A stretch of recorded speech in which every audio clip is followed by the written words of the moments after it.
Our Snoop Dizzles, Catfish, Sand Whizzles, any good? Shizzle, Dizzle.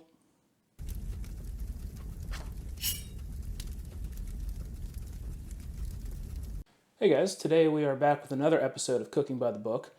Today we're looking at From Crook to Cook by Snoop Dogg. You guys will know this about me. I'm a sucker for novelty cookbooks. Any sort of cookbook that is done by like somebody who shouldn't be writing a cookbook or anything like that, somebody that I'm a fan of, anything like that, I'm probably going to buy it just because I think it's funny and I want to see what's in it. So yeah, we're going to do catfish sandwiches, Mississippi catfish sandwiches from Snoop Dogg today. I have no idea how these are going to turn out. Maybe they slap, who knows. So we're going to just hop right into it. All right, so the first thing we're going to do is make the tartar sauce, which he actually says to make instead of just buying, so that's a good start. We're going to start off with a half cup of mayonnaise. And what else does he want? 2 tablespoons of finely diced bread and butter pickles. We're actually going to come back to that in a second. A tablespoon of chopped fresh dill. So I've got some fresh dill here.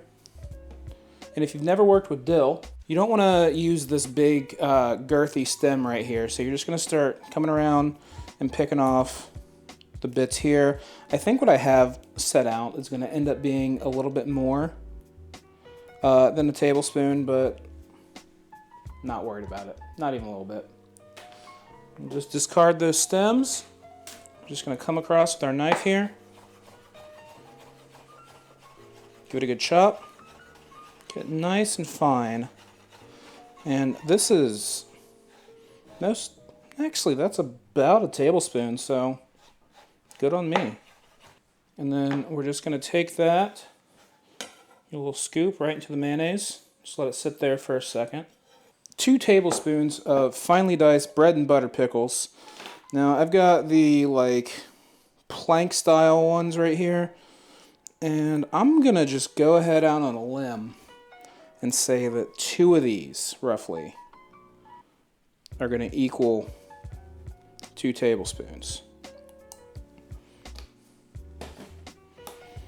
Give these a little stack.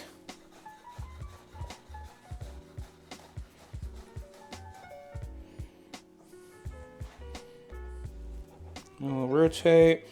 These aren't going to be a perfect dice. Who cares?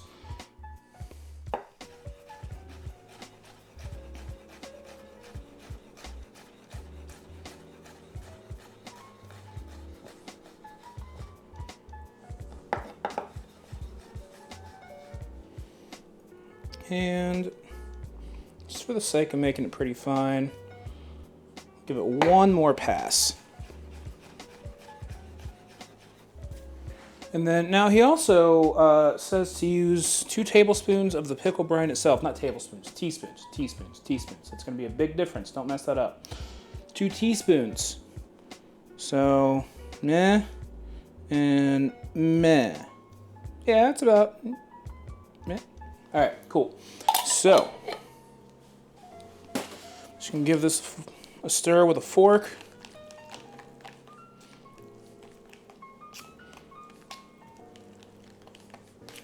And hey, that looks like tartar sauce. Now he says to stir it, then season it, then stir it again. So unfortunately, it just says salt and pepper. It doesn't give any amount. It doesn't even say to taste. So Snoop, come on. Keep up with us. So we're just going to take a pinch of salt and then black pepper.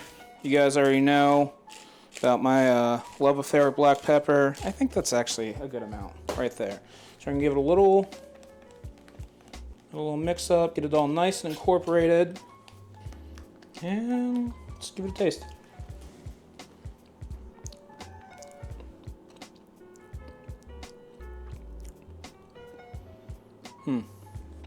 It's not bad. What's up? Yeah, it's pretty good. It's I don't know, let me compare and contrast here. I've got some tartar sauce in my fridge, just like some store-bought stuff. So yeah, honestly, I like the store-bought stuff better. It's a little bit sweeter, and I like a sweeter tartar sauce. What the f is falling? So yeah, I like a sweeter tartar sauce. This one's kind of salty, briny. It's not bad. It's definitely like fresher tasting because it is fresher. So I think there's room to improve on this recipe, at least for the tartar sauce. And kind of get a happy medium. You could definitely make a sweeter tartar sauce out of this with the fresh dill and everything, and I think it'd be really good. So maybe we'll explore that one day. So for now, just gonna set this off to the side. And so now we're gonna start doing up our catfish. So now I've pre-portioned some of this stuff already. So we've got 3/4 cup of flour and 3/4 cup of cornmeal. In another bowl, we're just gonna put in 2 eggs. And we're just gonna wipe all this chicken jizz off. Can I say that? Can I say jizz? Use our fork. Get these nice and whisked up. Season each bowl with salt and pepper. And whisk to combine. So again, no amounts. Just gonna give it a taste. I'm gonna do about a pinch, about half a pinch there. Maybe like a 1/4 pinch there. And then a few turns, and a couple turns. So then I'm just gonna take a little whisk, get that seasoning all nice and in there. Do it again with the cornmeal. And for our eggs, I'll just use this fork. Oh yeah, you know what? I almost forgot. Want a little bit of cayenne pepper in the cornmeal. And what's he say? About a 1/4 teaspoon of cayenne. Yeah, about like that. I like a little bit of spice. Side. One more whisk.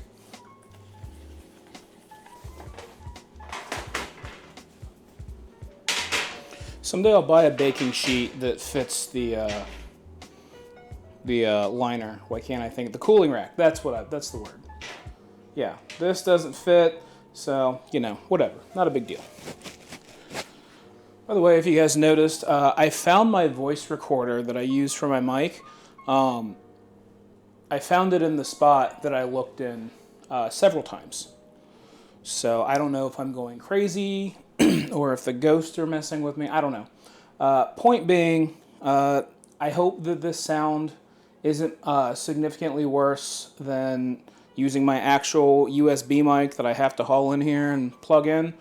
You know, let me know. But this is a lot. Hey, look, I can move around, and my voice doesn't fade away. That's pretty cool. So, let's get our catfish. Now, the recipe calls for 2 catfish fillets halved. Now, he doesn't really specify if he wants them halved lengthways, you know, hot dog or hamburger. We're gonna do these hamburger style. Just gonna slice through. And let's get this off the table. Wash my hands. Now, I wish that I still had some rubber gloves, latex gloves, vinyl, whatever. Because I actually hate handling raw meat barehanded. Really just, it's like a sensory thing. I don't like it, but that's what we're gonna do. So, we are gonna go flour, egg wash, cornmeal. Just gonna pick up a piece, just like that. Get a good coating on there. Go into the egg wash, get nice and coated. That excess drip, then into the cornmeal. A nice good coating here. Kind of press it down a little bit. And I forgot to do wet hand, dry hand. So we're gonna sit this on this baking sheet. And I'm gonna wash this giant layer off real quick. All right, let's try this again. Wet hand, dry hand. If you are not familiar, when you're dredging stuff, use one hand for your wets, one hand for your dries. So, pick it up. My left hand I'm going to use for my dries. Since I've got more dries than left-handed, makes sense to me. I'm going to coat it. Just set it in my egg wash. I'm going to come over to my other hand, my wet hand. That excess drip off. Drop it in my cornmeal. Go back to my dry hand. In fact, I'm going to shake a little bit on there to minimize the amount of wet that I'm actually touching, to minimize the amount of just cornmeal and flour that cakes on my hands. It's a nice coating. We're going to do this 2 more times. You know, haven't really imbibed in the jazz cabbage. Like 3 years? And, you know, just once upon a time I liked it, and then just one day it started giving me anxiety, so I quit. But, if I got that opportunity to imbibe with Snoop, you bet. Not turning that down. I don't care how much of an anxiety attack I have afterwards. I smoked with Snoop. Alright, so get a pretty decent coating here. I'm going to wash my hands, and then we're going to go over to the stove and fry some stuff. Alright, so we are at the stove now, and we have some canola oil. It says vegetable oil in the cookbook. I use canola oil. It's not a big deal. We have our large, deep cast iron. The book just says a heavy bottom pan. I like to use my cast iron in my Dutch oven. Cast iron was right here. So that's what we're using. It says to use about 3 inches of oil. Thought that seemed like a lot. So I've got, like, I don't know, maybe 1.5 inches in here. And we've got it heated to about 375. Actually, we're going to kill the heat on that because it got really hot out of nowhere. So we're going to let that drop down for a second. It was slowly creeping up, and then just out of nowhere it spiked. So that's pretty cool. While I'm waiting for this temp to drop a little bit, let's talk about something I've mentioned in pretty much every video where we've deep fried at home. Deep frying is not a joke, guys. If you're not careful, you can really hurt yourself.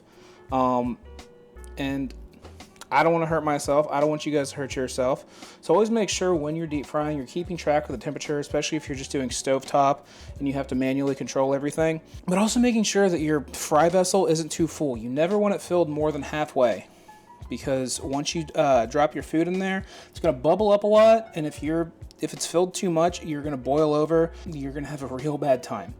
So, you know, just be careful with that. Be mindful. Wow, I completely turned off the heat, and it is just not moving because this is a cast iron and it holds heat really well. I have made a mistake. All right, so heat's finally dropped down a little bit. It's actually only dropped down to 400, but went at 375. I'm okay with that because when I drop these in, it's going to drop the temperature down, so I actually put the heat back up to medium just to kind of level it out. And so we're just going to lay this in here. You can already see that bubbling up like I was talking about. Also, the other thing that I know I've forgotten to mention in the past, if you're dropping stuff in the food, gently and lay away from you. I've got enough room to do all 4 of these at once, it looks like. Now, as you guys can see, that has bubbled up significantly. So it's exactly what I was talking about. So we're going to let these go for 5 to 7 minutes, as the book says. We're going to turn them once for even cooking. And for anybody wondering, there is a recipe for gin and juice in the cookbook, and the 2 ingredients literally are gin and juice, unspecified. So that's pretty fun. He actually does have like a more like hyped up, better version of it that, you know, he learned from like, you know, a bartender or something like that. But yeah, gin and juice very obviously is in the cookbook. Now that's dropping quite a lot, so we're going to turn this heat up just a little bit, let it catch back up. And this is the thing with frying at home, is you want to always keep track of your temperature. You always want to watch it. You're going to need to adjust your heat. Actually, it's kind of a pain. And while I can do it, I'd rather just own a deep fryer. So there's a clock right in front of me, and I have not been keeping track of how long this has been. I feel like it's been like 2 minutes or so. So we'll give these a little flip. Flippity flip. Actually, they're looking pretty good. Alright, and I'm feeling like these guys are pretty done. So I'm going to go ahead and carefully remove them. I'm going to put them right back over to our cooling rack sheet. If you don't have a cooling rack, you can just put these right on a If you don't have a cooling rack, you can always just put these on a plate lined with paper towels. Something that's going to allow that grease to drip off and not make it super soggy. These are really crispy. Very nice.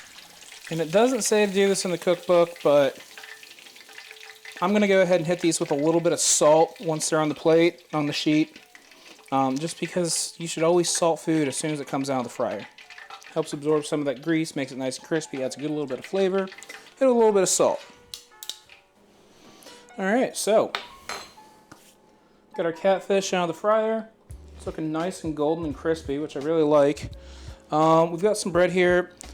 He just says to put them on sandwich rolls, which doesn't leave a whole lot of room, or gives us a lot of room to play. I've just got like some simple Italian bread and some romaine. I've just got one big leafy boy right here. And the first thing we're gonna do is take a good amount of the tartar sauce. I'm gonna spread it on both sides, and then I'm gonna break this. Set it down like that.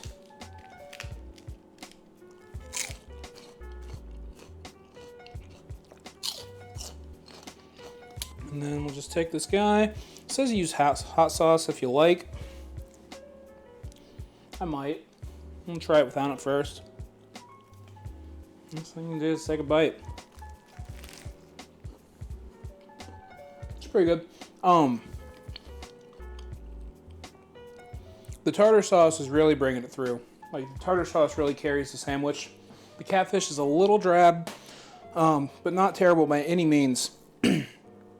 I think that we'll definitely do good to have some hot sauce. So I'm gonna put a couple dabs of El Yucateco in here. El Yucateco is definitely one of my favorite, just like go-to sauces.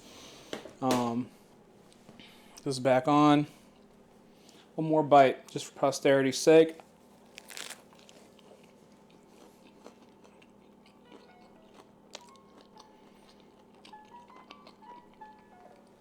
There we go. Yeah, the hot sauce really brightens it. So I would say if you like spicy food and you opt to try this, definitely put some hot sauce on there. It really just brightens up all the flavors. But yeah, so turns out Snoop Dogg can cook. I guess all that time spent hanging out with Martha Stewart did something. But yeah, so as always, those buttons down there. Tell YouTube you like me. You know how it goes. Additionally, you want to hang out with me? Join my Discord. Or you can follow me on Twitch. Either one of those are viable options. Hell, you can even pick both if you'd like. And then, you know, as I always mention too, I have a Patreon. Shout out to my supporters. I'm doing it right there, I think. Should I move over? Who knows how this is going to go in editing. Either way, yeah, got that Patreon if you want to support me there as well. I think that's about it, guys. So, yeah. Let me know if you've got any cookbooks you want me to try. Anything really at all that you want me to do. I'm always looking for new ideas for this channel. Always want to do what you guys want to see. Tell me. Let me know. Love y'all. See you soon.